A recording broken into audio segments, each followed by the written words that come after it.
Assalamualaikum warahmatullahi wabarakatuh.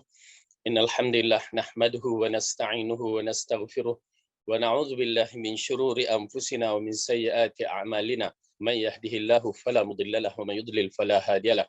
Asyhadu an la ilaha illallah wahdahu la syarikalah wa asyhadu anna Muhammadan 'abduhu wa rasuluhu amma ba'du fa inna khairal kalami kalamullah wa khairal huda huda Muhammadin sallallahu alaihi wasallam wa syarrul umuri muhdatsatuha wa kullu muhdatsatin bid'ah wa kullu bid'atin dhalalah wa kullu dhalalatin finnar. Alhamdulillah, pertama kita rafakkan syukur kita kepada Allah Subhanahu wa taala yang telah menghidupkan kita pada hari yang penuh mulia ini, hari Syawal, bulan Syawal, yang mana ianya merupakan satu berita gembira untuk kita untuk meneruskan siri amalan-amalan yang terbaik di antara amalan-amalan yang dikatakan disabdakan oleh Rasulullah sallallahu alaihi wasallam dengan maksudnya barang siapa yang berpuasa bulan Ramadan dan diikuti dengan 6 Syawal seolah-olah dia berpuasa setahun lamanya. Yang ini mustahil bagi kita berpuasa setahun. Kerana apa? Kita ada waktu-waktu yang disunnah diarahkan untuk kita berbuka dan sebaik-baik puasa adalah puasa Nabi Daud. Tetapi Allah berikan kerana kita umat Muhammad yang serba kekurangan ini, Allah nak lipat gandakan ganjaran kita dengan mudah dengan melakukan puasa hanya 6 hari sahaja, maka ia menyebabkan kita berpuasa sebulan penuh dicampurkan 6 hari seolah-olah berpuasa setahun lamanya. Jadi insya-Allah mudah-mudahan bagi mereka yang mampu untuk berpuasa terus, maka puasa ya, supaya kita cari ganjaran-ganjaran Allah yang terbentang luas untuk umat Muhammad ini yang kehidupannya serba kekurangan dengan amalan-amalan kita semenjak ini terhad dengan adanya PKP. Namun begitu kita masih lagi diberikan ruang untuk terus beramal dan mudah-mudahan Allah berikan ganjaran terbesar dan terbaik ini kepada kita semua. Amin ya rabbal alamin.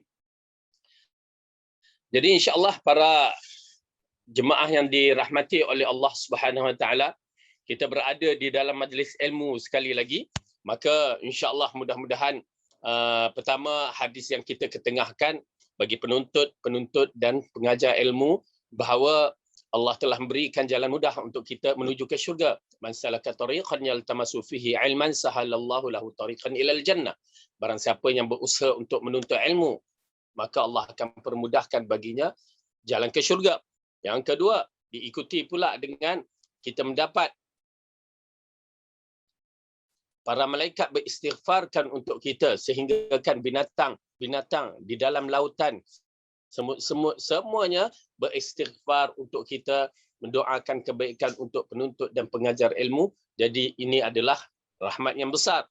Ya, rahmat yang besar apabila malaikat-malaikat beristighfarkan untuk kita, mohon keampunan untuk kita kerana mereka adalah malaikat ataupun mereka itu adalah makhluk yang tidak mempunyai dosa, maka ianya merupakan satu perkara yang baik untuk kita apabila mereka beristighfarkan untuk kita. Dan begitu juga malaikat mengembangkan sayap bagi penuntut-penuntut ilmu. Ya, waktu dalam majlis ilmu, bagaimana dalam majlis yang begini, wallahu alam, kita beriman malaikat-malaikat bersedia untuk ya mengembangkan sayapnya dan menjadikan ianya sebagai satu sakinah, ketenangan kepada kita dalam siri menuntut ilmu. Jadi insya-Allah mudah-mudahan kita teruskan dalam usaha kita untuk mendekatkan diri kepada Allah, dalam usaha kita untuk membeli syurga Allah, dan kita teruskan dalam siri menuntut ilmu. Baik, kita masih lagi membicarakan dalam kitab yang dikatakan Syarah Kitab Al-Jami'.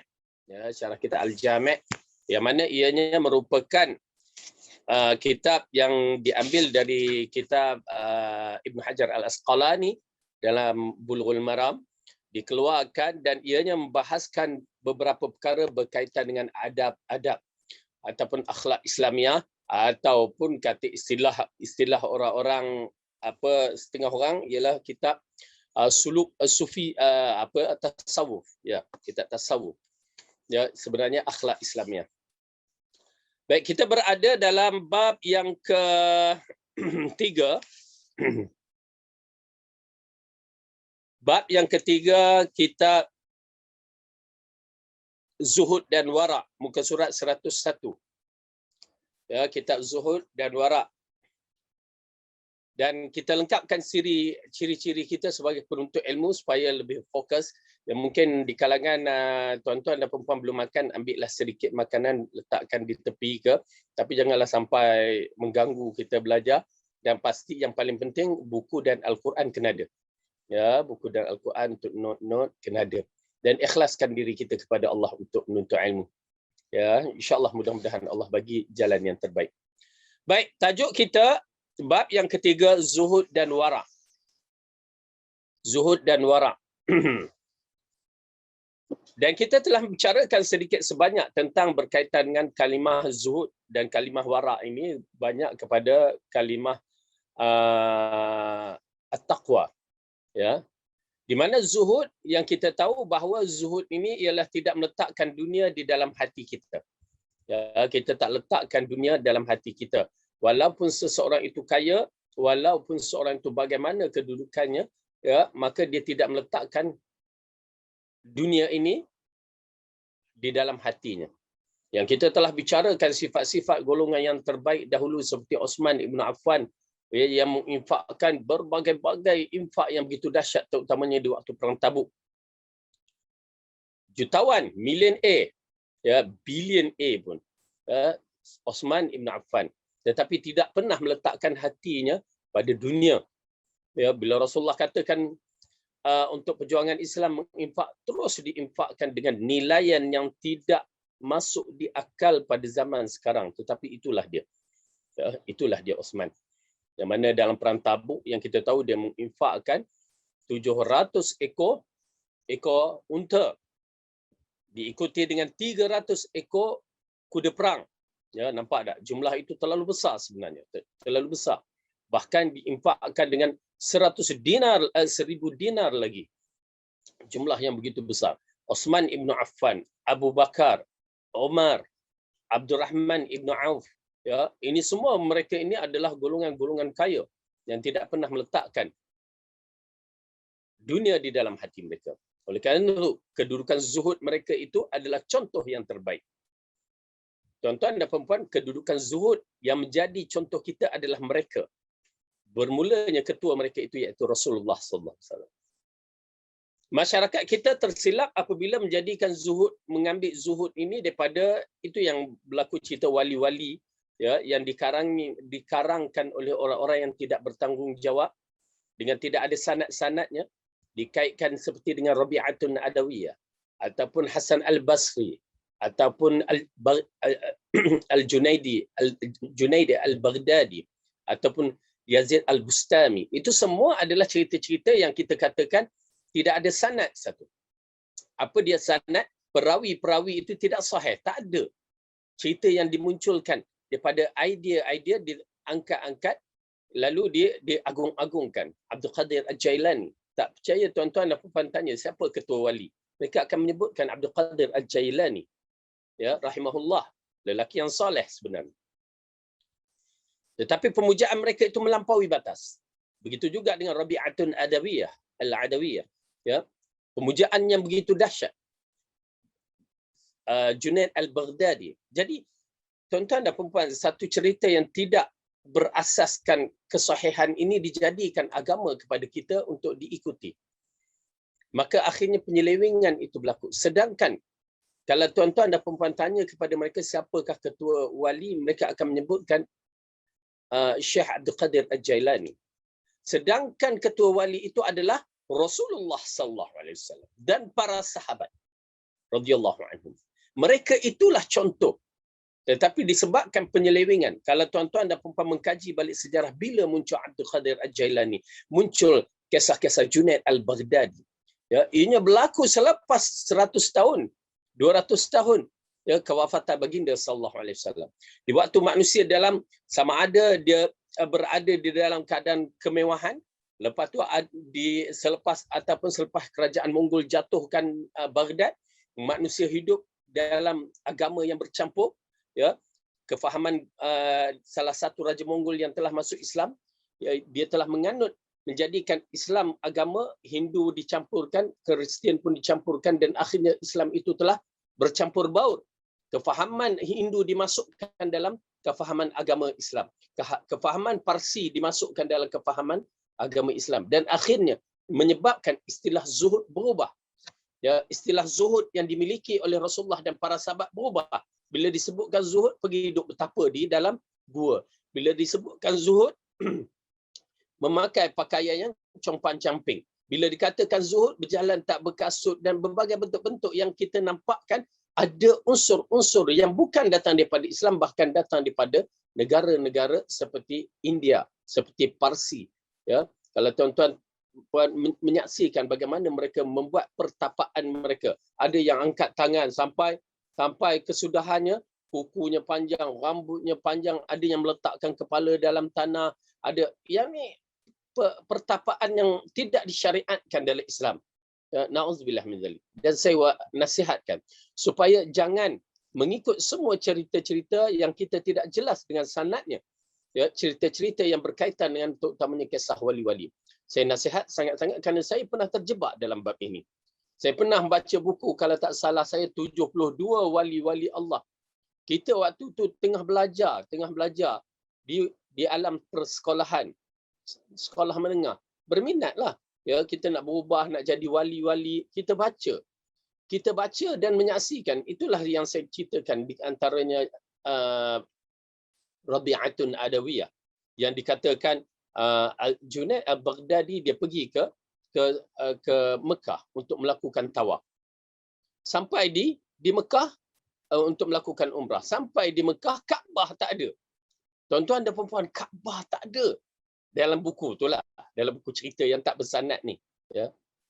Kaabah tak ada. Lalu tak lama kemudian barulah nampak Kaabah balik. Apabila dia balik, diceritakan kepada Rabi'atun al-Adawiyah ini bahawa dia pergi ke Mekah dan didapati Kaabah tak ada. Lalu Rabi'atun al-Adawiyah mengatakan, sesungguhnya Kaabah datang menziarahiku. Masya Allah, tabarakallah. Waktu zaman kejahilan kita terima. Tetapi apabila kita dah belajar, kita dah mengetahui bahawa logik ke Kaabah datang bertemu Rabi'atun al-Adawiyah, sedangkan Rasulullah sallallahu alaihi wasallam, kekasih Allah, orang yang terbaik, Sayyidul Anbiya, waktu nak pergi melakukan umrah ditahan di Hudaibiyah, Kaabah tak jenguk-jenguk. Kaabah tak datang.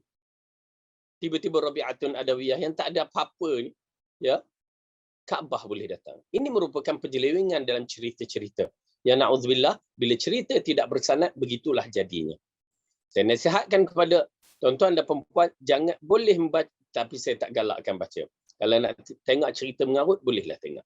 Kerana kesan sewaktu saya membaca dahulu, saya hampir mempercayainya. Ya, dan percaya pun sebahagian cerita-cerita. Sampai saya cuba melakukan beberapa perkara. Na'udzubillah. Ya, sampai dikatakan tergolik di atas padang pasir. Saya pun buat. Tapi bukan di atas padang pasir. Ya, di tepi Sungai Perak yang ada pasir itu saya pun tergolik. Ya, macam ayam golik. Saya buat apa lagi? Saya pukul badan. Pasal dalam buku cerita tu, buku kisah wali-wali tu kata, di kalangan wali-wali tu memukul badan-badannya. Ya, seperti Syiah. Ya, saya ambil rotan, memang saya pukul badan saya. Kerana saya nak ikut. Saya nak jadi orang yang bertakwa pada ketika itu. Na'udzubillah. Ya, bisikan syaitan pun datang. Berbagai-bagai perkara. Nasib baik dalam buku kisah cerita tu, seorang wali telah bertapa kononnya 10 tahun untuk menghalang hawa nafsunya. Untuk menghalang hawa nafsunya, dia bertapa 10 tahun. Ya. Tengah-tengah dia bertapa tu dekat gua tu, tiba-tiba dia terdengar hentakan kaki wanita. Macam mana hentakan kaki wanita? Orang Malaysia tak ada hentakan kaki tu. Ya, orang Malaysia ni dia tak pakai gelang kat kaki, gelang yang berbunyi-bunyi tu. Ya, hentak kuat macam mana pun tak bunyi. Ya. Ini hentakan kaki kan orang macam jenis golongan India, ya, Pakistan, mereka memakai gelang-gelang yang jenis bunyi itu kan, ya. Dan mereka pakai gelang kaki. Jadi terdengarlah bunyi itu. Kalau kita tengok cerita Hindustan tu, kita akan dengarlah waktu keting keting keting, lepas tu ding ding ding ding, terus melagulah tu. Okey. Jadi lelaki ni yang dikatakan yang bertapa untuk menjadi wali ni pun keluar. Lalu datang satu suara, "Hai Mat." Kita ambillah Mat. "Setelah kamu bertapa selama 10 tahun untuk menahankan hawa nafsu, tiba-tiba kamu hanya mendengar suara hentakan kaki wanita, kamu boleh bangun dari pertapaan kamu semata-mata ingin melihat siapakah dia." Ya. Lalu apa si Mat ni buat? Ya. Yang orang yang bertapa ni, dia pergi ambil kapak, dipotongnya kaki dia. Kan bagus. Nasib baik saya tak ikut tang situ. La ilaha illallah. Kalau saya ikut, tuan-tuan dan perempuan, ya, pergi ke yayasan taklim tak ada kaki. Ya. Na'udzubillah min zalik. Alhamdulillah al-hidayah daripada Allah, petunjuk daripada Allah. Ya, petunjuk daripada Allah. Dan buku-buku ini pun dipengaruhi oleh golongan seperti golongan Al-Arqam. Ya, yang ada pada ketika itu dengan gelaran Al-Arqam, sekarang Global Ikhwan, yang mana di Sungai Pecala itulah saya sebelum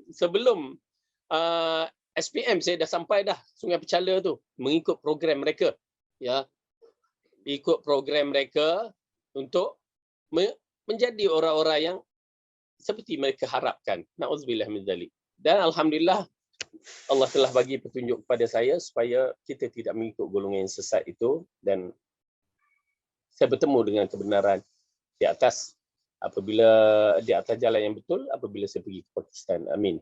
Baik. Jadi di sini kita sambung balik dalam perkara-perkara yang penting, istilah zuhud dan wara'. Wara' adalah meninggalkan perkara yang tidak berfaedah. Ya, wara' ini banyak bentuk pada takut kepada Allah. Meninggalkan perkara-perkara yang tidak bermanfaat. Okey, ataupun tidak meninggalkan perkara yang tidak memberikan ganjaran apa-apa. Namun begitu, kita akan menyaksikan beberapa perkara dalam hadis yang akan kita bincangkan ini.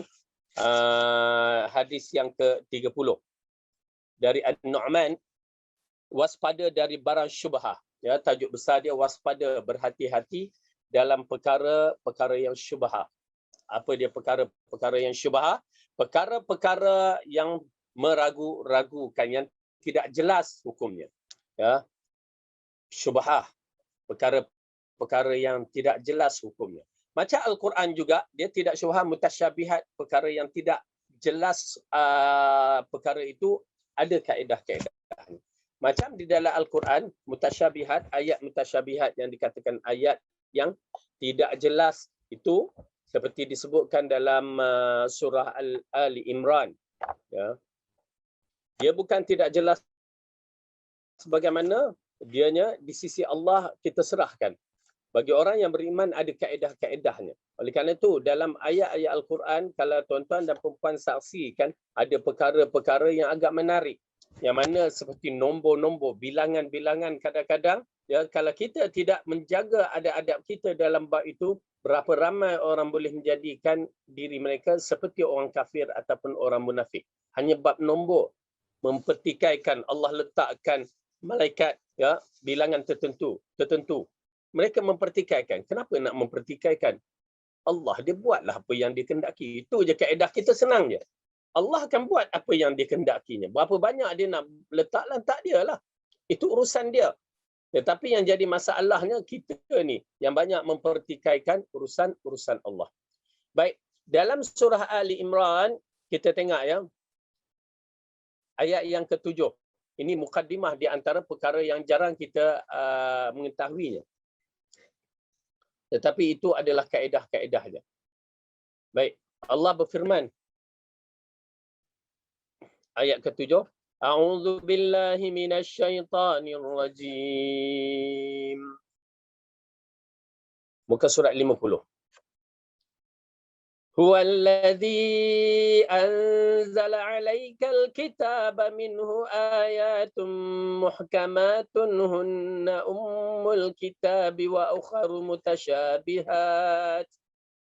فَأَمَّا الَّذِينَ فِي قُلُوبِهِمْ زَيْغٌ فَيَتَّبِعُونَ مَا تَشَابَهَ مِنْهُ ابْتِغَاءَ الْفِتْنَةِ وَابْتِغَاءَ تَأْوِيلِهِ وَمَا يَعْلَمُ تَأْوِيلَهُ إِلَّا اللَّهُ وَالرَّاسِخُونَ فِي الْعِلْمِ يَقُولُونَ آمَنَّا بِهِ كُلٌّ مِّنْ عِندِ رَبِّنَا Wa ma yadhakkaru illa ulul albab.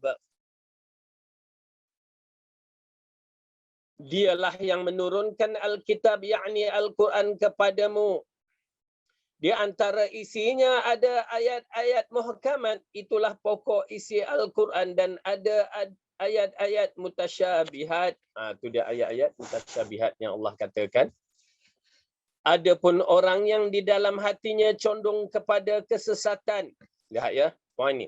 Adapun orang yang condong kepada kesesatan. Tuan-tuan dan puan-puan, dalam Al-Quran ayat muhkamat tu banyak, hampir dikatakan semua dalam Al-Quran ayat yang jelas. Kisah para nabi, hukum hakam, semuanya jelas. Ya, yang diceritakan dalam Al-Quran. Tetapi ya, mereka sibuk dengan ayat yang sikit ni, mutasyabihat. Seperti mana ayat mutasyabihat? Alif lam mim, qaf ha ya ain sad, yasin. Itu yang mereka sibuk. Sedangkan hukum hakam dalam Al-Quran yang perlu kita lakukan dari sudut akhlak, muamalah, apa semua tu punya banyak, tak nak duk sibuk dengan ayat-ayat yang begitu. Sedangkan kaedah ayat itu macam alif lam mim, jangan ditafsirkan, serahkan ilmu di sisi Allah, hanya Allah yang Maha mengetahui. Datang hamba Allah tu, alif Allah, lam Jibril, mim Muhammad. Dia pergi, dia cuba duk sibuk dengan ayat-ayat yang begitu. Bagi kita, kaedah kita ialah beriman dengan ayat-ayat mutasyabihat. Serahkan penafsirannya di sisi Allah.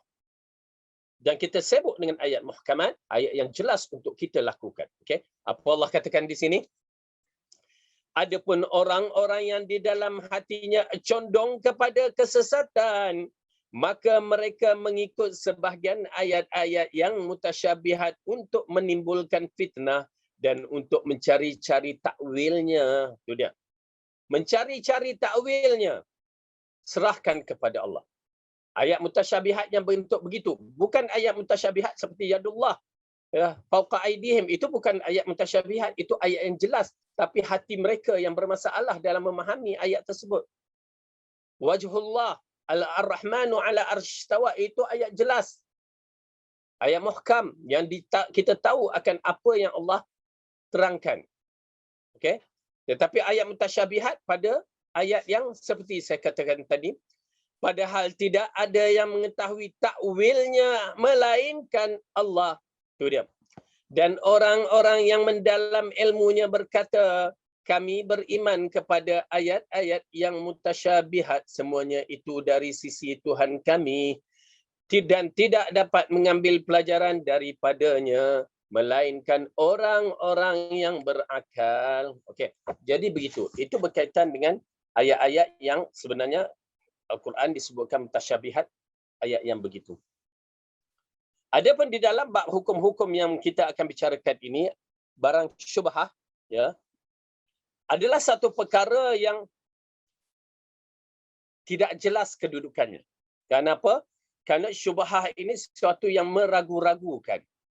Okay? Meragu-ragukan di dalam hati kita, adakah betul ke tidak ke, betul ke tidak ke, halal ke tidak ke, halal ke haram ke.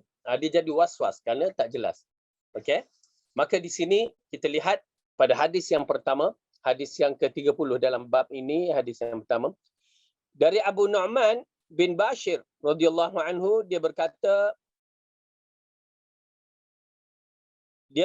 sembari memberi isyarat ke arah dua telinganya, sambil dia memberi isyarat kepada kedua telinganya. Kenapa? Dia nak bagi tahu, aku mendengar Rasulullah SAW bersabda. Okey, dia angkat, dia tak angkat tangan begini, aku dengar sendiri, aku dengar sendiri. Ini kaedah yang cukup menarik bagi orang yang belajar ilmu hadis. Dia akan melihat kedudukan hadis ini bertambah cantik, bertambah indah. Kenapa? Perawinya, nampak tak? Perawinya memainkan peranan.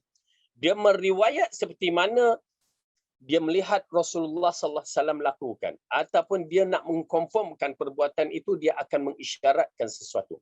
Pasal kalau kita melihat setengah imam-imam muhaddisin yang meriwayatkan hadis, kalau seorang ulama yang meriwayat hadis itu, misalnya dia meriwayat hadis tongkat, ya, Rasulullah pernah memegang tongkat, dia tak pernah pegang tongkat pun. Perawi hadis ni tak pernah pegang tongkat. setengah ulama menolak. Kenapa? Dia tidak praktikalkan apa yang Rasulullah lakukan. Jadi dia tolak. Masya Allah. Kalau kita menyaksikan bagaimana di antara konsep ilmu hadis yang sampai kepada kita begitu teliti perawi hadis ini. Dan begitu juga di sini perawinya, namanya yang pertama sahabat Nabi. Kerana dia mendengar, meriwayatkan, aku mendengar dengan telingaku. Dan perawi hadis yang meriwayat hadis daripada An-Nu'man ini akan menunjuk perkara yang sama juga. Aku mendengar dari telinga aku ni. Aku dengar dari telinga aku. Itu pasal kedudukan hadis-hadis yang begini, tuan-tuan dan puan-puan, jangan dipandang remeh. Ya, jangan dipandang remeh. Kerana masyarakat kita sibuk dengan hadis. Kita bagi hadis sahih, dia nak juga hadis dhaif, hadis palsu. Kita bagi hadis sahih, nak juga dengan hadis dhaif dan hadis palsu. Ini penyakit. Sedangkan man kadzdzaba alayya muta'ammidan falyatabawwa maq'adahu minan nar. Siapa yang menipu aku dengan sengaja, maka tempatnya dalam neraka. Dia menyediakan tempatnya dalam neraka. Walaupun atas nama mempertahankan Rasulullah, tidak boleh digunakan hadis palsu. Tak boleh sama sekali. Kata nak pertahankan Rasulullah, tak boleh. Haram. Kenapa? Apabila disampaikan kepada kita hadis sahih mencukupi untuk mempertahankan Rasulullah. Ayat-ayat Al-Quran sudah mencukupi untuk mempertahankan Rasulullah. Kita tak perlu hadis-hadis palsu, hadis-hadis dhaif. Jiddan. Kita tak perlukan. Kita memerlukan hadis sahih untuk membeli syurga Allah dan mempertahankan Rasulullah SAW. Ya, oleh kerana itu berhati-hati berkaitan dengan hadis. Kerana perawi-perawinya bukan macam kita. Bukan sebarangan. Kerana perawi-perawinya kalau dah menghafal sampai 100,000 hadis, ya, dengan sanad dan matannya sekali, ya, memang tidak ada tolok bandingnya. Kita baru hafal sehari hadis dah lupa esoknya. Hafal lagi ulang balik esoknya, lupa pula minggu depannya. Sudahnya malah ngafal, sudahnya. Ya, tak percaya, kita pergilah datang kelas-kelas hadis ke kelas harfiah ke, kita akan menyaksikan. Pasal apa dah tua, ya, fakta dia dah tua. Faktor dia dah tua. Okey, ala kulihat, tak apa, ada semangat menuntut ilmu, penting. Ya. Baik, hadis yang pertama ini dari An-Nu'man Ibn Bashir, dia berkata sambil memberikan isyarat ke arah dua telinganya, aku mendengar Rasulullah SAW bersabda. Okey, apa dia?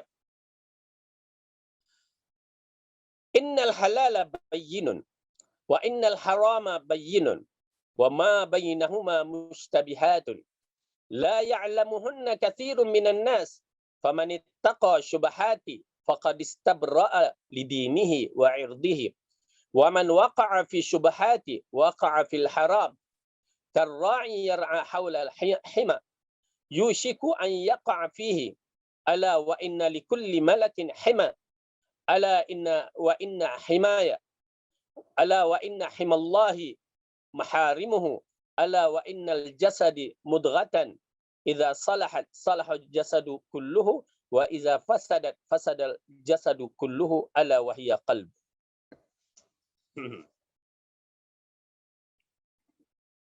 Maksudnya, yang halal itu jelas dan yang haram itu jelas. Dan di antara kedua-duanya ada perkara yang samar-samar, yang tidak diketahui kepastiannya oleh sebahagian besar manusia. Maka siapa yang menjaga dirinya dari perkara samar-samar tersebut, dia telah menjaga agamanya dan kehormatannya. Sebaliknya, siapa terjatuh dalam perkara yang samar, dia akan terjatuh dalam perkara yang haram. Sebagaimana pengembala yang mengembala di area yang terlarang, sangat mungkin ternakannya akan merumput di area tersebut. Ingatlah, setiap raja mempunyai area larangan. Ingatlah, area larangan Allah itu ialah perkara-perkara yang diharamkan olehnya. Ingatlah, di dalam tubuh manusia ada segumpal darah. Jika ia baik, maka seluruh bahagian tubuhnya akan baik. Jika ia rosak, maka rosaklah seluruh badan. Ingatlah, itulah hati. Muttafaqun alaih. Hadis yang diriwayatkan oleh Bukhari dan Muslim ini di antara hadis yang begitu agung, yang mempunyai maksud yang begitu jelas, ya, terperinci untuk menerangkan beberapa perkara. Ini di antara yang Rasulullah SAW sampaikan. Pertama, kaedah kita beriman dengan hadis ini. Keyakinan yang mutlak, yang tidak ada ragu-ragunya. Dan kita bersemangat untuk menerima hadis ini untuk kita memperamalkannya, ya, untuk kita memperamalkannya. Jadi kosakata yang pertama sekali kita akan menerangkan apakah kosakata yang disebutkan dalam hadis tersebut.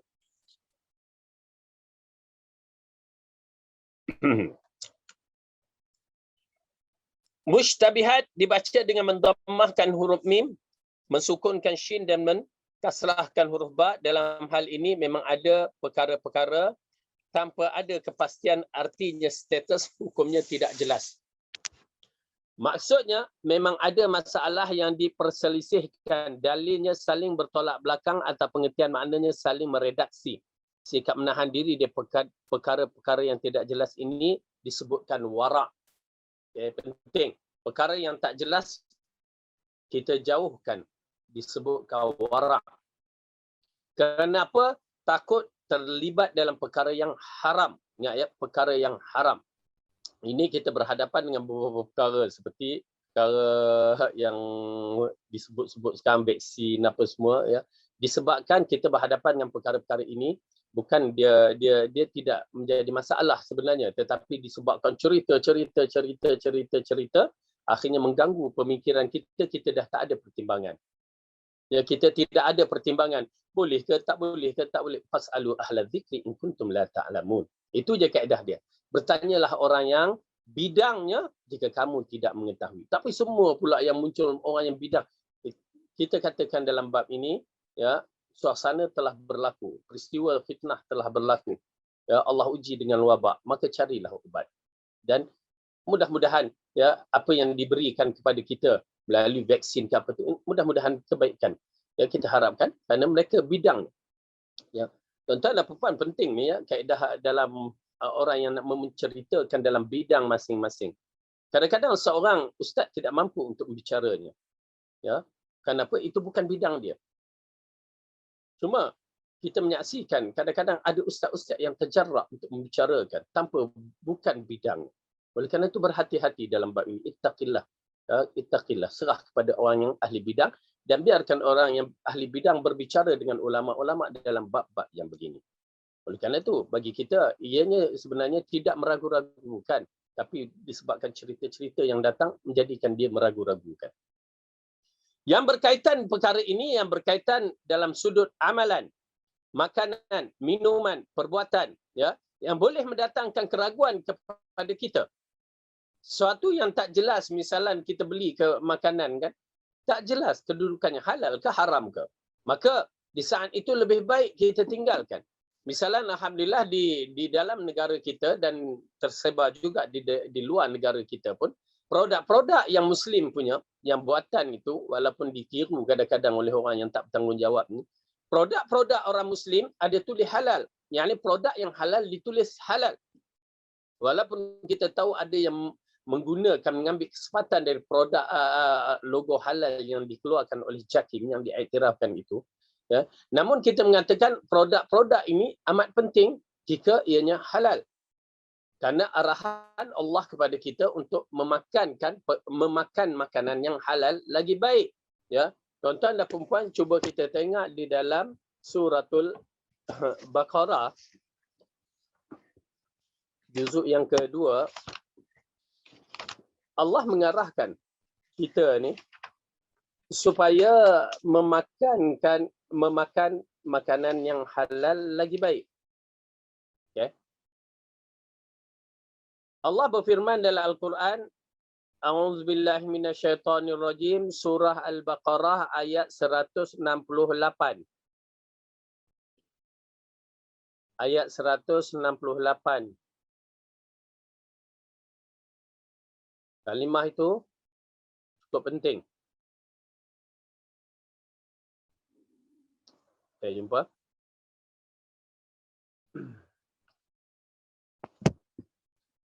A'udzu billahi minasyaitonir rajim. Muka surat 25. Ya ayyuhan nasu kulu mimma fil ardi halalan tayyiban wa la tattabi'u khutuwatis syaitan innahu lakum aduwwum mubin. Wahai sekalian manusia, makanlah yang halal lagi baik daripada apa yang terdapat di bumi, dan janganlah kamu mengikut langkah-langkah syaitan, kerana sesungguhnya syaitan itu adalah musuh kamu yang nyata. Baik. Dalam ayat ini Allah mengatakan wahai sekalian manusia, ya, nampak tak? Dalam ayat ini dikatakan wahai sekalian manusia.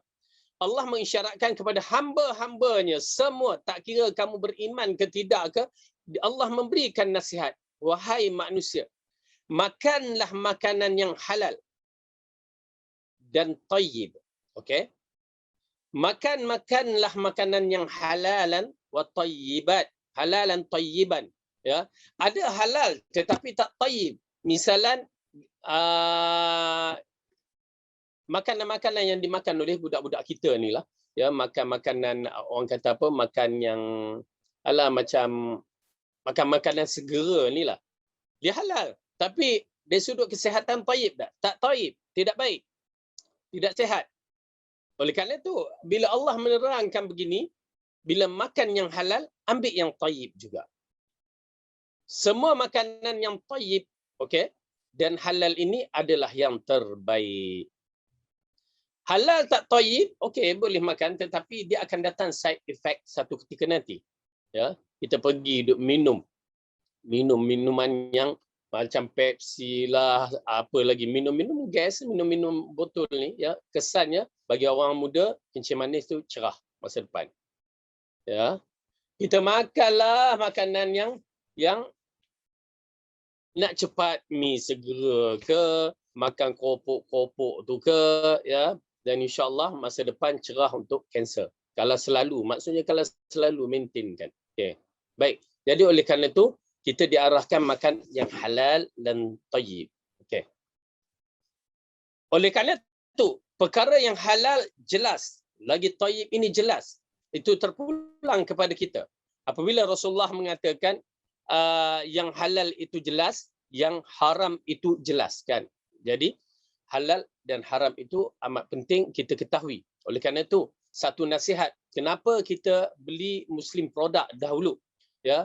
Kenapa kita beli barang-barangan Muslim? Kerana kebiasaannya orang-orang Muslim bila dia masak, insya-Allah dia akan jaga hukum hakamnya berbanding orang-orang kafir.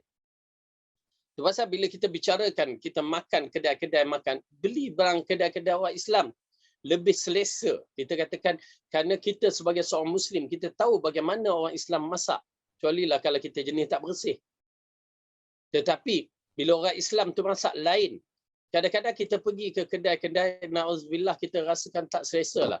Bila kita tahu macam orang-orang kafir, dari sudut penyembelihannya, dia tidak jelas hukum. Mereka boleh makan bangkai yang tidak, binatang yang tidak disembelih. Mereka boleh makan.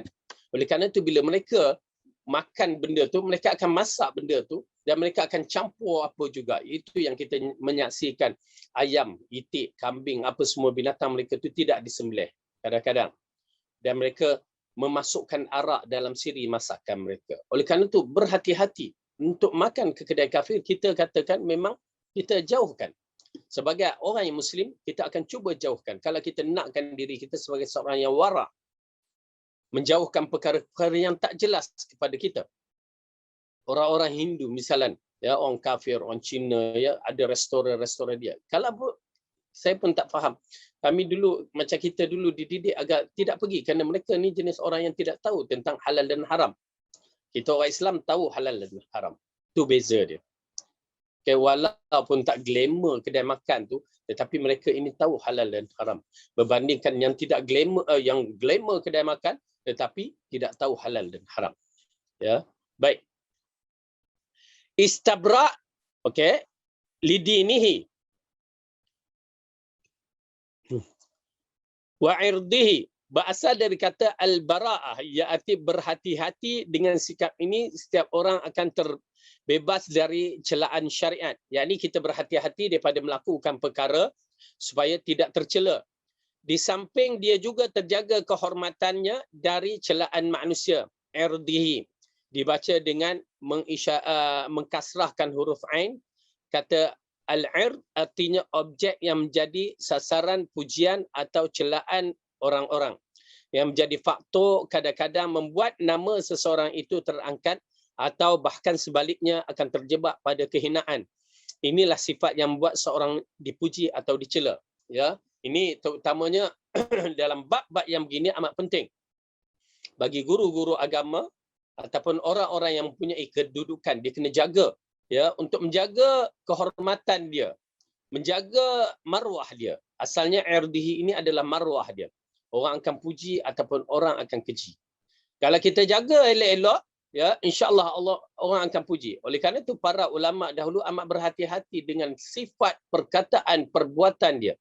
Ya, berjaga-jaga dari sudut bahasanya sendiri pun dia berjaga-jaga supaya tidak keluar perkataan yang tidak baik. Itu dia orang yang terdahulu untuk menjagakan kehormatan diri pribadinya. Subhanallah. Kemudian asy-syubhat dibaca dengan mendammahkan huruf shin dan ba, merupakan bentuk jamak dari kata syubhah yang artinya tidak jelas. Syubhat plural, ya, maksudnya syubhah, meragu-ragukan kita. Waqa'a fil haram dikatakan wuqu' fi syai'in, artinya terjatuh dalam sesuatu. Setiap sesuatu akan terjatuh diungkapkan dengan perkataan waqa'. Kalau terjatuh termasuk dalam benda itu waqa'. Ungkapan yang dikenali memang waqa' ini tidak ada yang mengatakan yushiku aw yaqa', sama seperti hampir saja ia terjatuh. Meski tujuannya menunjukkan bahawa jatuh sudah sangat dekat. Hal ini seperti ungkapan nun tatabba' hawahu halaku, barang siapa yang menurut hawa nafsu nescaya dia binasa. Okey, man tatabba hawahu halaku, barang siapa yang menurutkan hawa nafsunya nescaya dia binasa. Okey, jadi perkara ini akan jatuh kepada perkara yang haram walaupun pada peringkat awal tidak haram. Nanti kita akan terangkan hadis tu. Al-hima dibaca mengkasrahkan huruf ha dengan memfathahkan huruf mim yang sambung dengan alif maksurah, katanya terbentuk masdar tetapi maknanya sebagai isim marfu' maf'ul yang artinya area terlarang, kawasan terlarang untuk dimasuki oleh khalayak pihak sewenang-wenang atau tanpa khusus untuk kalangan yang terbatas. Berarti kawasan yang terlarang tidak semua orang boleh masuk. Ya, kawasan yang terlarang tidak semua orang boleh masuk. Yushiku dibaca dengan mendammahkan huruf ya, mengkasrahkan huruf shin, artinya mendekat dengan cepat dengan cepatnya. Maharimahu berarti semua maksiat yang diharamkan oleh Allah seperti membunuh. Al-a'la terdiri dari huruf bantu iaitu hamzah istifham. Ala. Katanya dalam nafi menindakkan digabungkan untuk menegaskan peringatan yang akan disampaikan. Okey, mudghah dibacakan dengan dhammah dan sukun artinya sekerat daging ataupun seukuran kepala tangan manusia. Sebesar ni sekerat daging ataupun darah yang sebesar ni yang dikatakan dalam hati kita. Okey. Syubhat biasanya dibaca dengan memfathahkan huruf. Okey, jadi dia ulangkan balik. Baik, kita terus kepada kandungan hadis. Pertama, halal itu hukumnya jelas dan terang. Status kehalalannya tidak samal, misalnya roti, buah-buah, madu, susu, sayur, minuman, masya-Allah, dan pakaian yang dibolehkan, termasuk juga seluruh perbuatan yang memang jelas kehalalannya. Baik. Dalam bab ini halal itu jelas dan halal itu banyak. Tuan-tuan dan puan-puan, Allah jadikan kepada kita kemudahannya.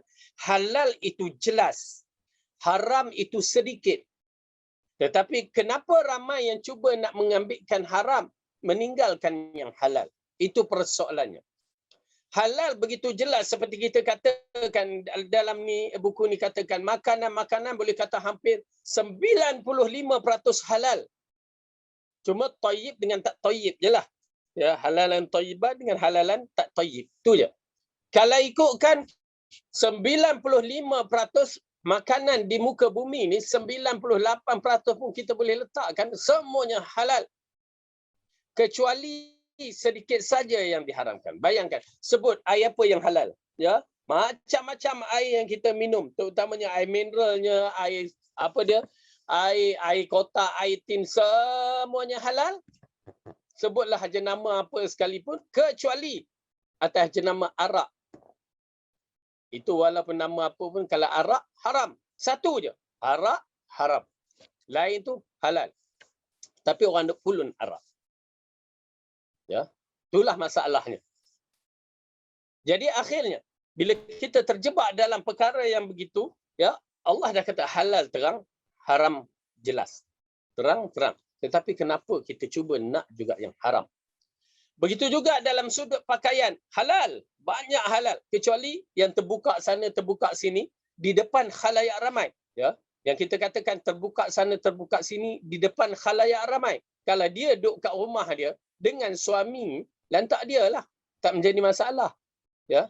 Tetapi bila dia ketengah kepada orang lain dengan membuka aurat, ataupun kita ada hukum hakam dia berkaitan dengan pakaian yang dibenarkan syarak.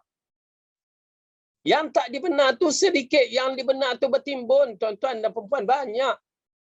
Nak pakai skirt, pakailah dalam rumah. Ya. Nak pakai makeup macam mana, pakailah depan suami. Ini depan suami pakailah bau belacan dia tu, ya. Tapi bila kat luar rumah, masya-Allah, perfume dia follow me. Itu yang jadi isunya. Kalau dia nak pakai macam bidadari pula. Para mugari dalam rumah, masya-Allah, tabarakallah, saya salute. Kerana itulah wanita yang sebenarnya menghiburkan hati suami. Maintain jaga badan, kan? Salute untuk suami. Tapi masalahnya bila dia pakai kat luar, itu yang jadi masalahnya.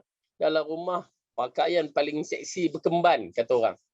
Di luar, masya-Allah. Ya, ini adalah satu penyakit pada kita. Ya, begitu juga lah. Si suami kena jaga juga, ya, batas-batas dia. Seperti mana dikatakan oleh Ibnu, membuat perkara yang aku sukai. Ya, begitu juga aku akan membuat perkara yang menyebabkan dia suka. Maksudnya, kalau suami kita nak isteri pakai macam para mugari, suami pakai macam para mugara. Ya, handsome sentiasa. Ini pakaian paling smart bagi suami, ya, kain plekat yang terbuka disebabkan perut buncit, terbuka pusat, baju t-shirt yang nampak ketiak. Itu paling smart di dalam rumah. Padahal para mugari dalam rumah pun pakai berkemban je. Okay? Oleh kerana itu tukar posisi kita. Ya, kita pakai smart, ya. Lepas tu isteri pun pakai macam para mugari. Ui, memang rasa walaupun tak naik kapal terbang dah, tapi dalam rumah tu dah rasa dalam kapal terbang dah. Ya, masya-Allah. Baik. Kemudian, kedua, semua yang haram juga sangat nyata lagi jelas. Contohnya, makan daging babi, minuman khamar, memakai sutra dan perhiasan emas bagi lelaki, berzina, ghibah, iri, dengki dan sebagainya. Sehingga kedua bahagian ini, yang berlawanan ini, hukumnya telah pasti sesuai dengan dalil-dalil yang jelas menunjukkan situasinya. Ya, tuan-tuan dan perempuan, jelas. Ya, yang halal itu jelas, yang haram itu jelas. Oleh kerana itu, ya, misalan saya bagi contoh di antara kejelasan dalam ayat Al-Quran berkaitan makanan halal. Semua dalam laut tu halal. Semua dalam laut tu halal. Binatang-binatang dalam laut. Kecuali yang ada racun. Okey? Yang ada racun. Misalnya buntal, ikan buntal ataupun ular, ya. Semua itu adalah berbahaya. Maka itu tak boleh. Tapi yang lain tu makanlah. Ikan apa, walaupun ikan tu kita kata bentuk macam orang perempuan, ikan duyung ke, boleh makan. Ya, boleh makan. Itu kerana hukum dia begitu. Semua yang dalam laut halal. Tetapi orang duk sibuk dengan benda-benda yang haram. Binatang dalam di atas daratan ini pula, dia terbahagi kepada beberapa kategori. Dia ada sifat-sifatnya. Tapi kebanyakan punya banyaknya makanan binatang-binatang dengan syarat sembelih ataupun dibunuh dengan nama Allah, seperti binatang yang sukar untuk ditangkap. Halal. Tapi masalahnya kita tak belajar, akhirnya kita pun redah je belaka. Ya. Tapi mungkinlah dalam bab-bab yang begini kita jaga, ya, masyarakat kita banyak jaga, tak halal, tak halal. Tapi bila sampai yang saya jadi isu, pergi makan kedai, na'udzubillah, kedai orang-orang kafir, kedai Cina, kedai Hindu yang non-Muslim ni, dia main makan je, ya, mereka tidak tahu halal dan haram. Itu yang saya takut. Ya, kadang-kadang tak percaya lalu kat kedai yang mana nampak Cina jual itik apa semua, mana ada sembelih. Ayam dia tergantung bulat lagi tengkuk dia tu. Ya, berhati-hati. Okey, al-muhim benda ni dah jelas. Halal dan haram. Dan begitu juga dengan perbuatan. Perbuatan clear, mengumpat haram. Tapi itu yang kita buat. Berkasih sayang kerana Allah, berkelakuan baik kerana Allah, semua perbuatan-perbuatan itu dah jelas dalam Al-Quran dan hadis, clear, halal, kita tinggalkan. Itu silap kita. Okey, tak apa, kita teruskan.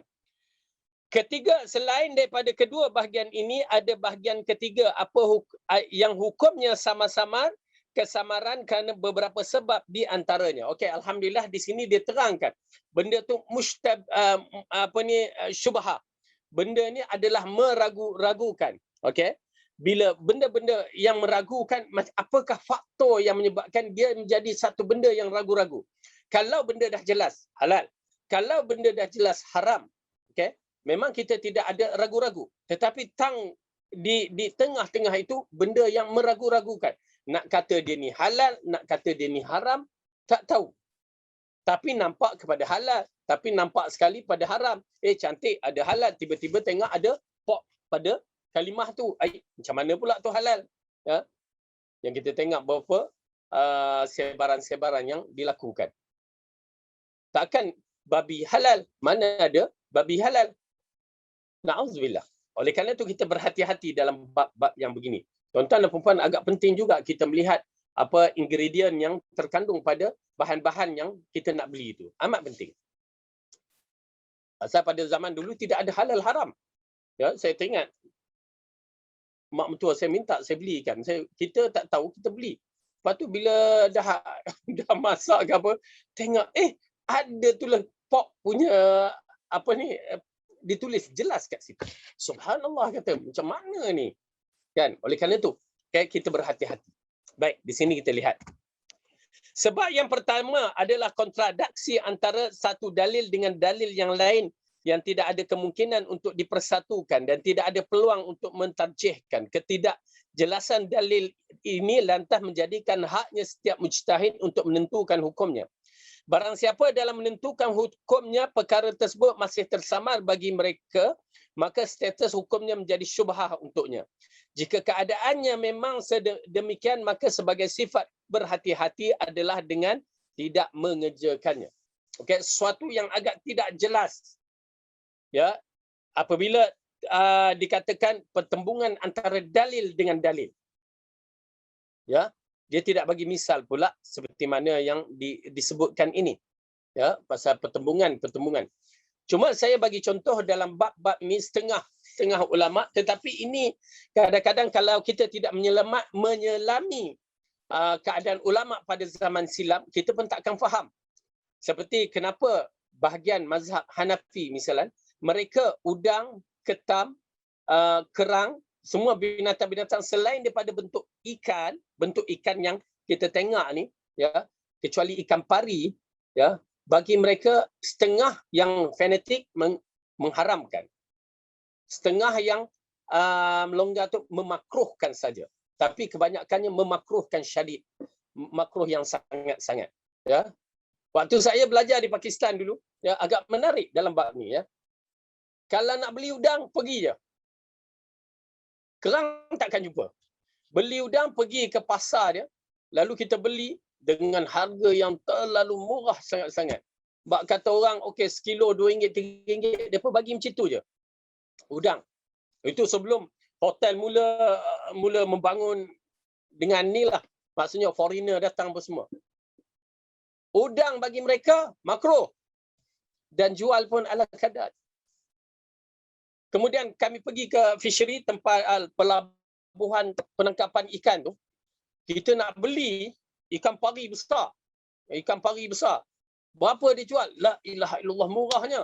Tak sampai RM10 duit kita. Kita pun beli. Lepas tu dia tanya, awak nak bagi apa? Bagi kucing makan ke? Anjing makan ke? Lah, untuk kami makan. Kejut mereka. Murah. Pergi ke Hawke's Bay, pantai Karachi. Ya. Orang tu dapat pari, dia buang balik. Oi, kita kata, "Bawa sini, kami nak." Ya. Buangnya begitu. Kerana mazhab mereka menganggap benda ni makruh. Orang tak makan. Tiap-tiap tahun kami pergi ke pantai tu, bawa beberapa guni kerang, bawa balik, kijin, bawa balik. Tak ada orang beli, tak ada orang yang ambil. Bila dah foreigner mula datang dengan banyaknya di Pakistan. Udang yang mulanya makruh, ketam yang mulanya makruh, yang setengah kata haram tu, ya. Bila kami datang nak beli, harga dah naik dah. Oh, mahal. Kamu kata makruh, murah ke lah? Mana ini harga ni hotel beli. Oh boy, baru dia naik harga. Itu mereka, itu masalah mereka lah kan. Ya, masalah mereka. Tetapi sebenarnya yang saya katakan tadi bahawa makanan laut semuanya halal, tetapi disebabkan mazhab Hanafi, Imam Abu Hanifah dia tidak pernah, dia hanya berada di kawasan Kufah saja. Dia tidak keluar seperti pergi ke laut ataupun apa, hanya ada sungai. Ialah kawasan Kufah yang dikatakan kawasan Nun di utara Iraq, dekat Iran, dekat Afghanistan, apa semua kawasannya disebutkan apa ya, satu kalimah yang khas, satu nama yang disebutkan dalam hadis. Okey, kawasan tu adalah kawasan yang terletak jauh pendalaman. Jadi benda-benda macam ni dia tak pernah tengok, dikatakan begitu. Oleh kerana itu mereka mengeluarkan fatwa benda yang tidak pernah dilihat dan ganjil di dalam sungai, dalam laut, maka hukumnya makruh ataupun ada yang syadid keras sangat, dia haramkan. Jadi kaedah-kaedah begitu dia bukan syubhah sebenarnya. Sebenarnya ini adalah jelas melalui hadis yang jelas. Cuma disebabkan bentuk tu sahaja yang menyebabkan mereka mengeluarkan fatwa. Tetapi dalam bab ini kita mengatakan suatu benda yang pertembungan antara dalil yang halal, dalil yang haram. Maka di situ akan datang syubhah. Sebenarnya kalau ikutkan dia combinekan kedua dalil itu. Combinekan kedua dalil itu. Misalan, saya bagi contoh ya. Misalan tentang pertembungan dalil-dalil, maaf ya, berkaitan dengan kencing berdiri misalan, kan? Maaf, dia pertembungan dengan dalil-dalil. Ada tak bagi yang contoh yang lebih baik lah, lebih selesa. Tapi tak apa. Okey. Kerana Aisyah sahabat mengatakan, ya, aku melihat Rasulullah buang air sambil berdiri di tepi bukit. Ada beberapa hadis, ya, menunjukkan bahawa Rasulullah pernah kencing berdiri. Dan sampai berita itu kepada Aisyah radhiyallahu anha. Aisyah mengatakan, siapa yang mengatakan Rasulullah kencing berdiri, penipu. Kan? Aisyah, ini sahabat, kedua-dua hadis sahih. Ya, kedua-dua hadis sahih. Bagaimana kaedah dia? Kita tak boleh buang satu hadis, kita ambil satu hadis. Tak boleh. Kerana kedua-duanya sahih dan tidak tahu yang mana nasikh wa mansukh dan tidak tahu yang mana awal yang akhir, yang begitu kedudukannya, maka digabungkan. Dia ada beberapa kaedah dalam bab-bab ini. Ya, bila bertemu dengan hadis-hadis yang sahih, maka kita kena gabungkan. Maka bila digabungkan, ya, ulama membahaskan dalam bab ini, mengatakan hadis Aisyah itu sahih, tetapi perbuatan itu adalah perbuatan yang dia menyaksikan Rasulullah di rumah. Kerana Aisyah dia tak keluar seperti sahabat-sahabat yang lain. Ya. Rasulullah melakukan buang airnya secara duduk di rumah. Kerana kita tahu toilet zaman dahulu bukan macam toilet kita zaman sekarang. Kena faham elok-elok, toilet zaman dahulu, tandas zaman dahulu tidak toilet tandas lah, tidak sama seperti tandas zaman sekarang. Siapa yang pernah hidup zaman tok nenek dia dahulu di kampung, dia akan tahu dia buang air macam mana. Saya teringat waktu saya umur sampai 7 tahun tu, 8 tahun tu, masih ingat lagi. Saya buang air, tak ada toilet dulu. Non, dekat hutan-hutan tu, la ilaha illallah. Bila balik kampung itu yang paling leceh sekali. Nak buang air, ya, buang air besar. Air kecil tu mungkinlah dalam dalam bilik air itu, tetapi air besar, ya, kena pergi belakang-belakang pokok, belakang-belakang kawasan hutan. Yang kita ni duk tengok, ingat ular lah, biawak lah, mak takutnya ngintai sana saya. Macam tu. Pasal waktu tu antara umur 7 dan 8 tahun saya balik kampung, macam tu keadaannya. Masih lagi terasa. Oleh kerana tu zaman dahulu tandas dia lain, toilet dia lain. Kita kena faham elok-elok. Itu pasal saya katakan awal tadi, kalau kita dapat menyelami perasaan ataupun suasana pada zaman dahulu lain, baru kita dapat hayati. Kadang itu yang kita katakan bagus mereka yang pernah keluar negeri misalnya, ya, berpengalaman dengan pengalaman masyarakat setempat. Pasal dalam nak membahaskan, mesti ada orang yang pernah menyelami dalam kawasan tersebut. Dia nak bahaskan suatu perkara, kawasan itu, adat orang tu, dia mesti orang yang pernah ada di sana, lagi cantik. Macam saya nak bahaskan beberapa perkara berkaitan dengan orang Pakistan atau suasana Pakistan. Kerana saya pernah duduk di sana sampai 10 tahun. Jadi kita tahu sedikit sebanyak. Begitu juga dalam bab cita rasa makanan, bab hukum hakam, dia akan berkait-kait. Ya?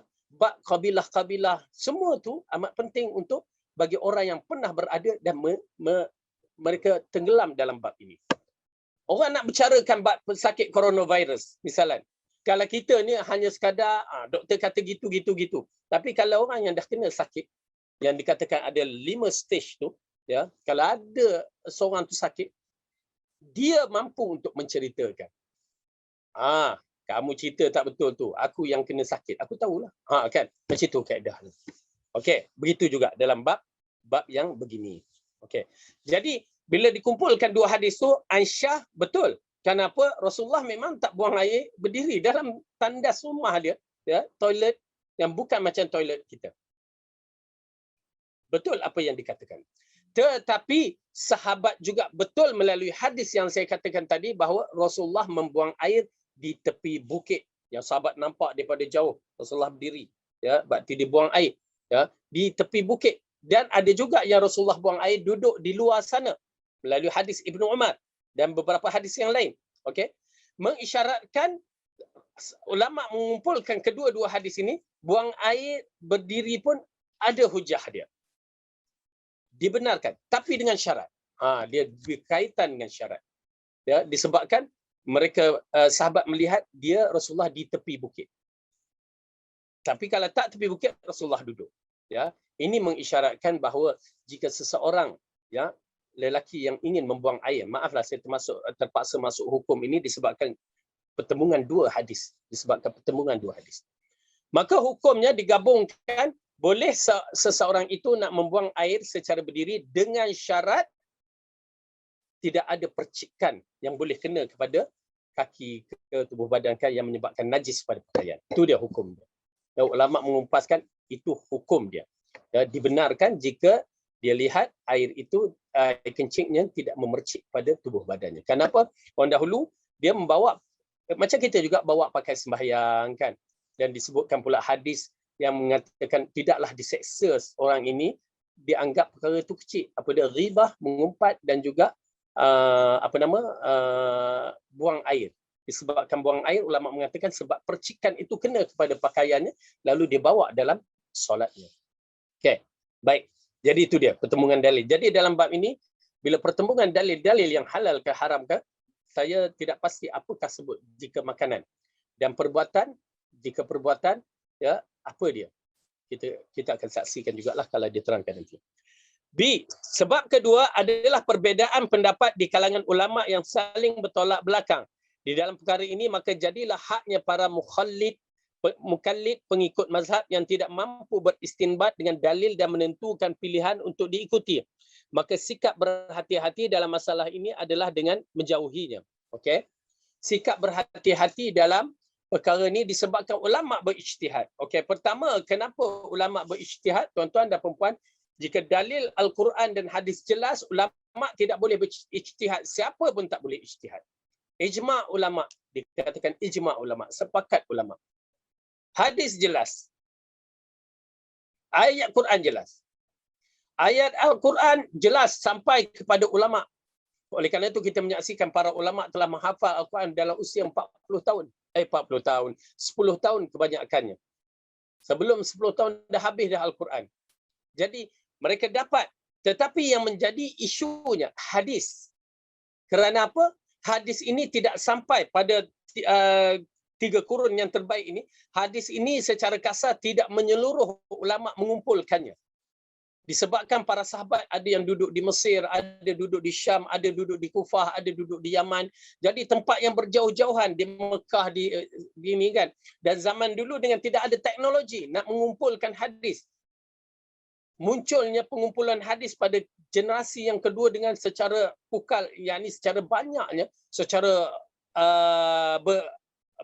mengembaranya mencari hadis ya pada zaman itu. Maka barulah hadis-hadis itu dapat dikumpul sampai terkumpulnya hadis secara penuh. Oleh kerana itu bila Imam Syafi'i dia mempunyai 2 pandangan. Ya.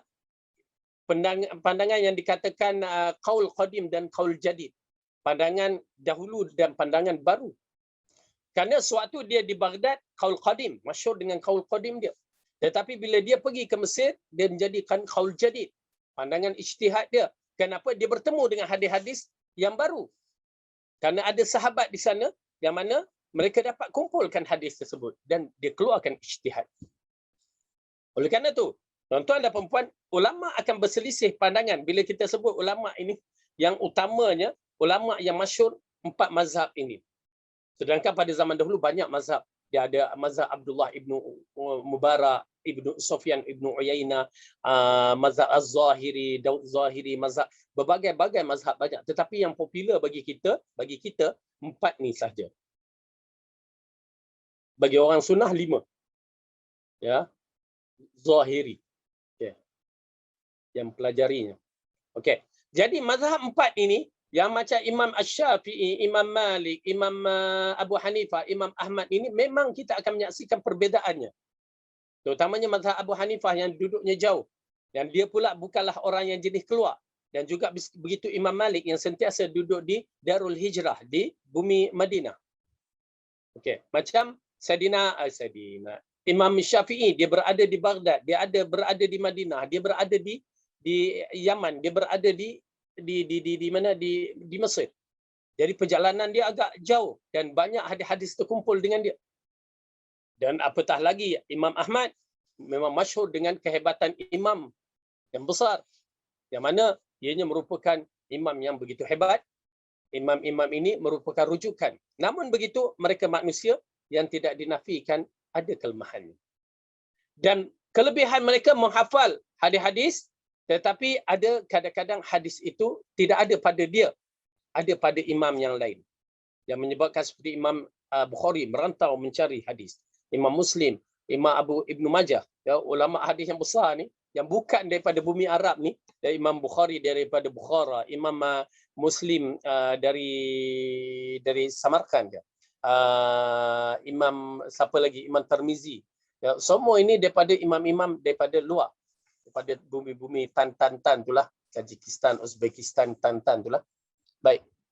Jadi disebabkan imam-imam ini tidak mendapat hadis-hadis yang terkumpul itu, maka akhirnya dia berijtihad. Ya, dia berijtihad. Maka di situlah menjadi isu. Bila ijtihad, namun imam-imam jika berijtihad betul 2 pahala. Tak betul masih lagi 1 pahala.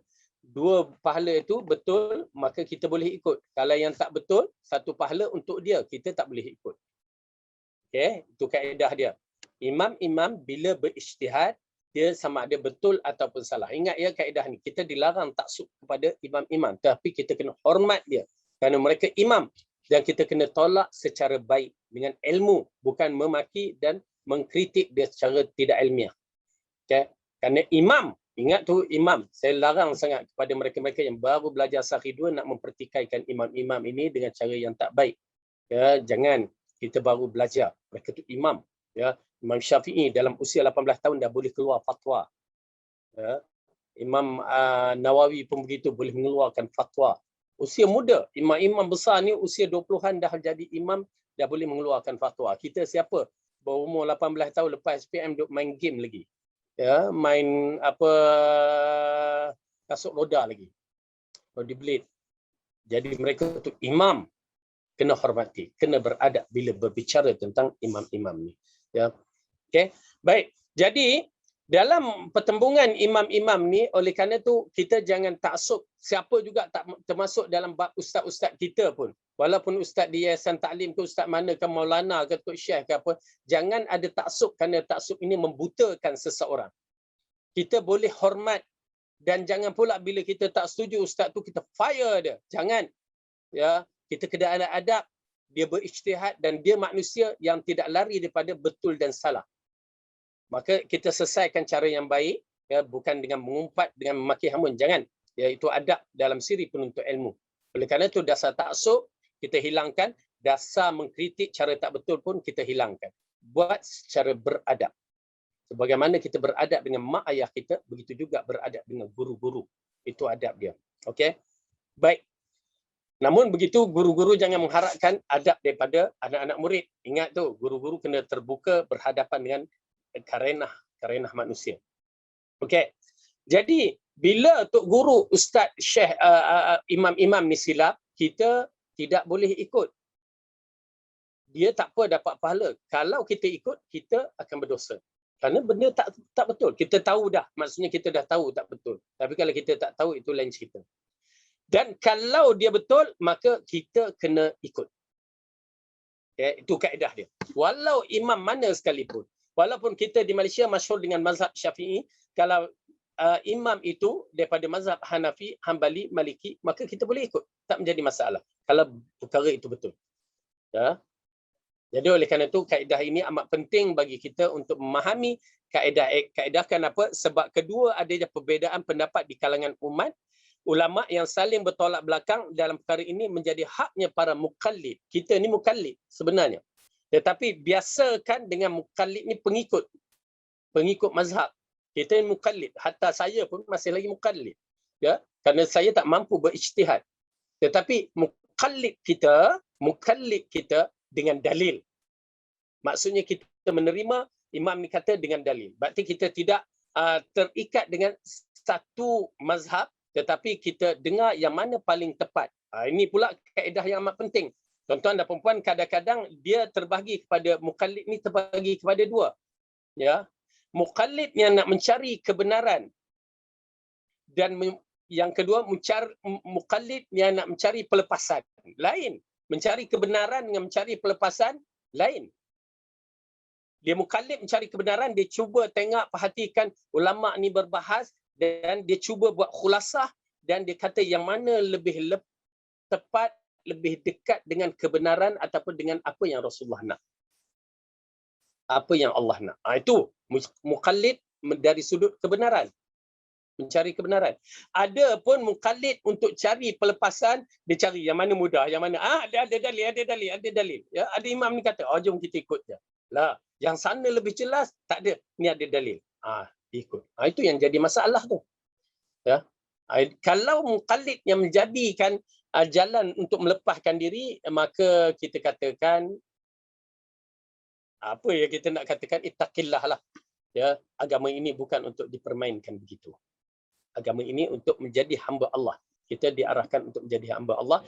Jadi kita cuba beramal mengikut apa yang Allah dan Rasul nak. Okey.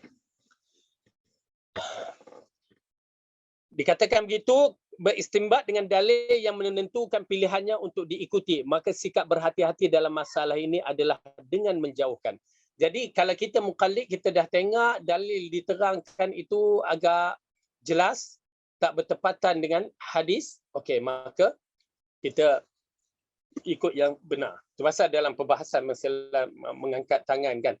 Dalam hadis ada bawah pusat, ada atas pusat, ada atas dada yang dikatakan dada tu kan.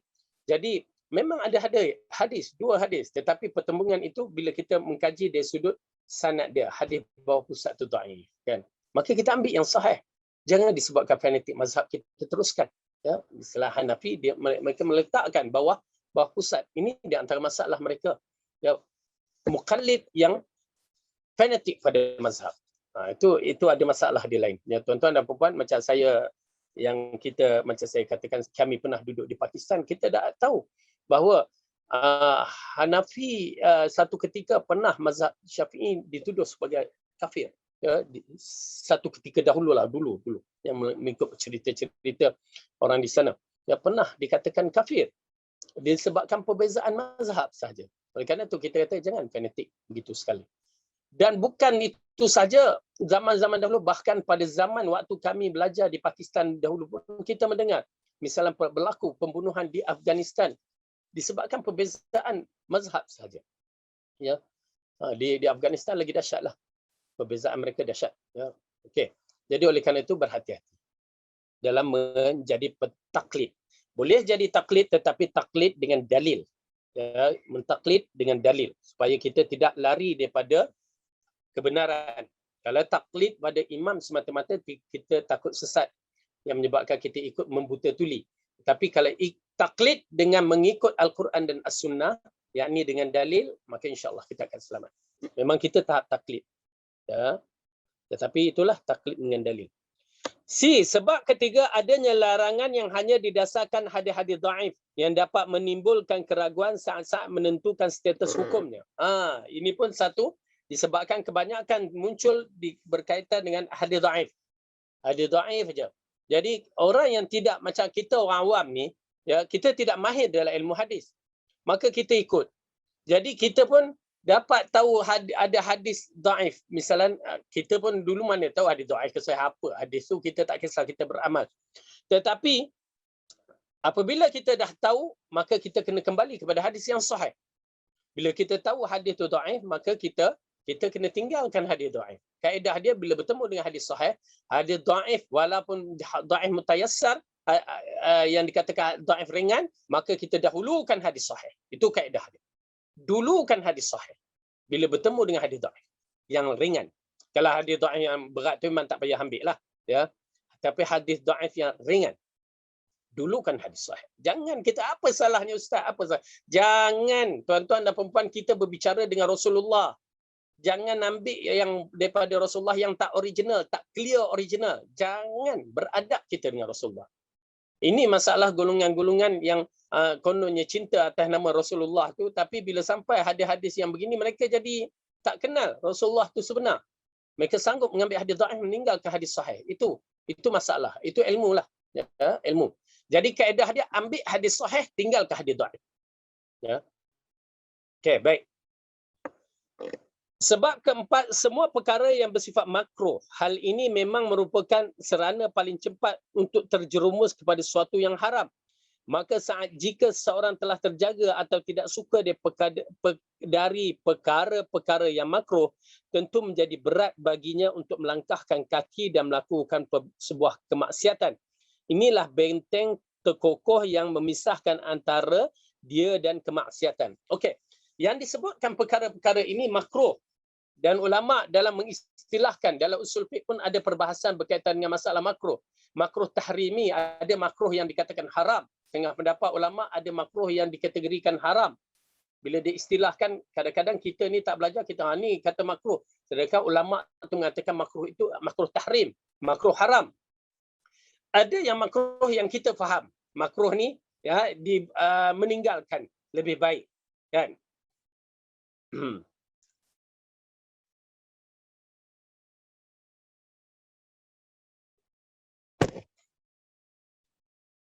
Jadi makruh yang tahrim ini memang tidak boleh dibuat. Tetapi makruh yang kita faham, yakni buat tak berdosa tapi ditinggalkan lagi baik, dapat pahala. Maka seharusnya makruh yang begini memainkan peranan untuk menjauhkan kita daripada tahrim. Okey. Tetapi isu yang berlaku, apakah makruh yang kita anggap, kita masalahnya makruh kita ni, ya, makan petai makruh, dia kata.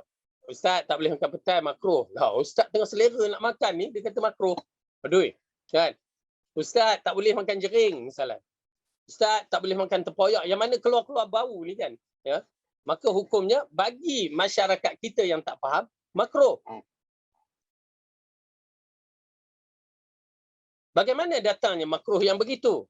Itu salah faham kita. Ya, tuan-tuan dan perempuan, kalau tak nak makan petai bagi saya. Tak nak makan tempoyak, ahlan wa sahlan. Saya orang Perak. Ya, lagi makan tempoyak. Dia makruh itu bukan konsepnya yang begitu. makruh yang tu adalah yang dikaitkan dengan Rasulullah sallallahu alaihi wasallam melarang orang yang makan bawang, kita makan bawang tu tak berbau. Orang makan bawang ni berbau mulutnya. Okey. Maka makan sebelum pergi waktu solat di masjid. Itu dia. Semua perkara-perkara ini ya adalah dilarang, makruh yang dicela, yakni bagi pembuatnya ya, adalah sewaktu nak pergi masjid untuk melakukan solat. Itu yang Rasulullah kata, jangan siapa yang makan bawang tak usah pergi ke masjid. Maksudnya larangan di sudut ya makan bawang tu waktu nak pergi solat. Kita ni makan petai, lepas tu tengah solat sendawa, bau dia tu dia. Makan durian, tengah solat tu dia, bau. Itu yang jadi dilarang, makruh. Okay? Dilarang kerana mengganggu. Pertamanya apabila kalau kita tuan-tuan dan perempuan kalau solat dekat sebelah orang merokok, na'udzubillah. Ya, merokok tidak makruh, merokok haram. Okey, bau itu pula mengganggu. Okey. Jadi yang disebutkan perkara-perkara yang disebutkan makruh ini ialah satu perkara yang ditakuti akan terjebak kepada perkara yang haram. Itu dia. Makruh yang dimasukkan di sini yang ditakuti akan terjebak kepada perkara yang haram.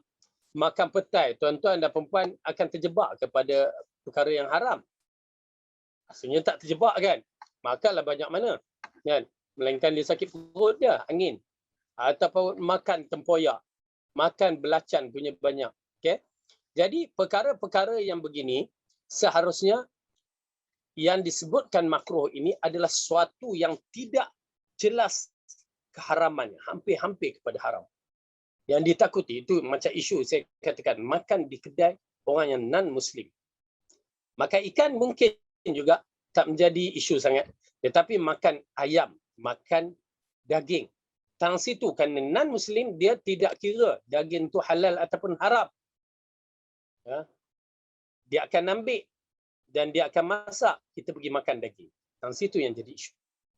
Dan non-Muslim dia tak kira halal ataupun haram, dia akan letak arak dalam makanan jika dia nak sedapkan, maka tang situ jadi syubhah. Maka tang situ yang kita katakan kena jauhkan. Kerana kedudukan mereka yang tidak jelas. Mereka tidak jelas. Habis Ustaz, kalau JAKIM dah luluskan, okey, itu kita bergantung kepada disebabkan dia adalah pihak diamanahkan. Maka wallahu alam kita katakan boleh makan kalau JAKIM dah luluskan. Tetapi ingat, tuan-tuan dan perempuan, ada satu kaedah lagi yang dikatakan wala wal bara. Yakni wala wal bara, kesetiaan kita kepada orang mukmin. BMF, buy Muslim product first, kita beli kepada orang Islam dahulukan. Itu dia kaedah dia.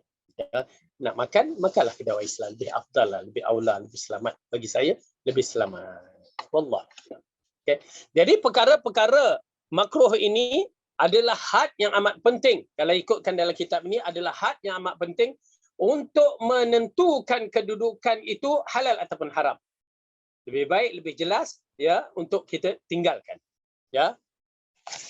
Lebih jelas bagi kita untuk kita tinggalkan.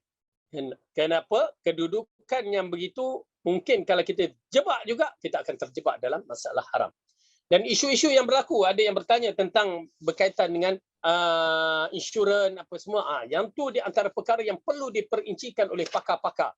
Macam saya, kalau tuan-tuan perempuan tanya, memang saya tak jelas. Kerana bukan bidang saya. Tanya kepada ahli bidang. Kita ada ustaz-ustaz, kalangan ustaz sunnah kita, Profesor Dr. Azman, ataupun Tuan Badrul, ya, ataupun dia yang masyhur Dr. Zaharuddin. Mereka itu adalah pakar bahagian itu. Tanya untuk mendapatkan kepastian ya tentang berkaitan dengan insurans. Kerana ada takafulnya, ada yang bukan takaful, bagaimana kedudukannya. Okey, maka berbincang. Begitu juga dengan pinjaman-pinjaman ya, berbincang. Tanya, jangan kita terjebak dalam perkara yang haram. Memang syubhah akan berlaku pada perkara-perkara tersebut. Baik. Bab yang kelima, sebab kelima, semua perkara yang mubah namun dikhawatiri dia akan dapat menjerumuskan pelakunya kepada sesuatu yang diharamkan. Misalnya sifat berlebih-lebihan terhadap perkara yang mubah. Ya, berlebih-lebihan. Kita berlebih-lebihan dalam perkara yang mubah itu termasuk perkara yang na'udzubillah kadang-kadang mungkin terjebak kepada perkara yang haram. Misalnya kita ni rajin bersembang, bercakap memang mubah. Tetapi kadang-kadang takut tersilap yang menyebabkan kita termasuk dalam orang yang mengumpat ataupun berselawah yang tidak dibenarkan. Begitu juga dalam bab-bab yang makan, kita makan dan akhirnya menyebabkan merbazir. Ya, macam berlaku di Ramadan, banyak makanan membazir. Dan membazir itu adalah haram, adik-beradik syaitan. Okey? Jadi oleh kerana itu bab-bab yang begini walaupun mubah, dia kena ada perkara yang disebutkan wara' supaya kita tidak berlebih-lebihan. Ya, tidak berlebih-lebihan. Jadi bab-bab yang begini kena ambil walaupun mubah, walaupun diharuskan, ya, maka kita kena berhati-hati. Dia banyak perkara harus ini kadang-kadang boleh menyebabkan kecelakaan pun dia. Perkara harus ini boleh mendatangkan mudarat pada dia. Maka setiap perkara yang boleh mendatangkan keraguan yang begitu hendaklah dijauhkan. Tetapi setiap perkara yang mubah yang boleh mendatangkan kebaikan, maka boleh cenderungkan. Tak menjadi masalah. Jadi oleh kerana itu dalam bab ini faktor yang diterangkan tadi ada 5 faktor ini yang menjadikan perkara yang samar-samar ini boleh kita dapat perincikan bila kita jelas. Jadi oleh kerana itu tuan-tuan dan puan-puan, perkara yang samar amat penting untuk kita menjauhkan diri. Okay. Halal dan haram dah clear, tetapi perkara-perkara yang samar hendaklah kita cuba elakkan terjebak. Kalau terjebak pun kita berhati-hati supaya tidak termasuk dalam perkara yang haram. Namun begitu kita mengatakan bila dah terjebak kita kena keluar. Kenapa? Kerana hadis seterusnya kita akan bahaskan pada pelajaran yang akan datang insya-Allah. Subhanahu wa taala Allah bagikan kelapangan untuk kita akan bertemu untuk membicarakan lagi berkaitan dengan hudud ataupun batasan Allah. Subhanallah, Maha Suci Allah. Pertama, batasan yang Allah tetapkan. Amat penting, dia bagi perumpamaan kita membela kambing. Ya, kambing ni tak berakal. Dia makan rumput, mana ada rumput dia makan. Walaupun tanah itu tanah larangan. Dia akan pergi. Oleh kerana itu, batasan tu amat penting. Kita dah tahu batas, tetapi jangan dekat. Jauhkan. Nampak tak? Jauhkan. Rasulullah kata jauhkan. Penting tu. Bukan pergi dekat. Pergi ke duduk kat tempat syubhat tu. Jauhkan. Itu pasal bila Rasulullah Allah katakan wala tattabi'u khutuwatis syaitan. Jangan kamu ikut step-step syaitan. Kerana syaitan dia tak akan kata pergilah tempat haram tu. Tak. Dia akan bagi step 1, step 2. Kenapa Allah katakan dalam Al-Quran dalam surah An-Nur kepada orang mukmin, wahai orang mukmin ya ayyuhalladzina amanu, ya, supaya tundukkan pandangan. Tengok ayat akhir tu apa yang Allah ceritakan. Kenapa? Kerana bermulanya pandangan akan datangnya zina. Nampak tak? Zina haram. Memandangkan sebenarnya dia ada beberapa kaedah, tak sengaja tak haram. Tetapi bila pandang dah berlaku satu dosa. Okey? Dosa. Kerana dosa itulah yang akan menjebakkan seseorang step-step sampai kepada haram. Macam kita coronavirus jugalah, ya, bila dibagikan SOP jangan keluar, bukan masalah penyakit tu datang kat kita. Ya, kalau kita duduk di rumah insya-Allah alhamdulillah kita pelihara kita keluarga kita okey. Bila kita keluar kita buka perkara coronavirus akan terkena bila-bila masa.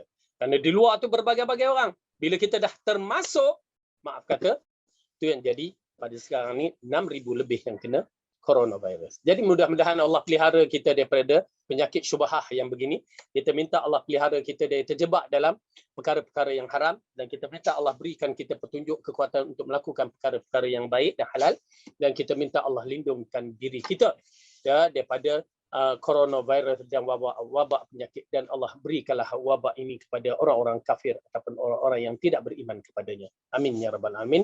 Jadi yang baik itu datang daripada Allah, salah silap daripada saya sendiri. Wallahu a'lam bisawab. Aqulu qawli hadza wa astaghfirullah li wa lakum. Wassalamualaikum warahmatullahi wabarakatuh.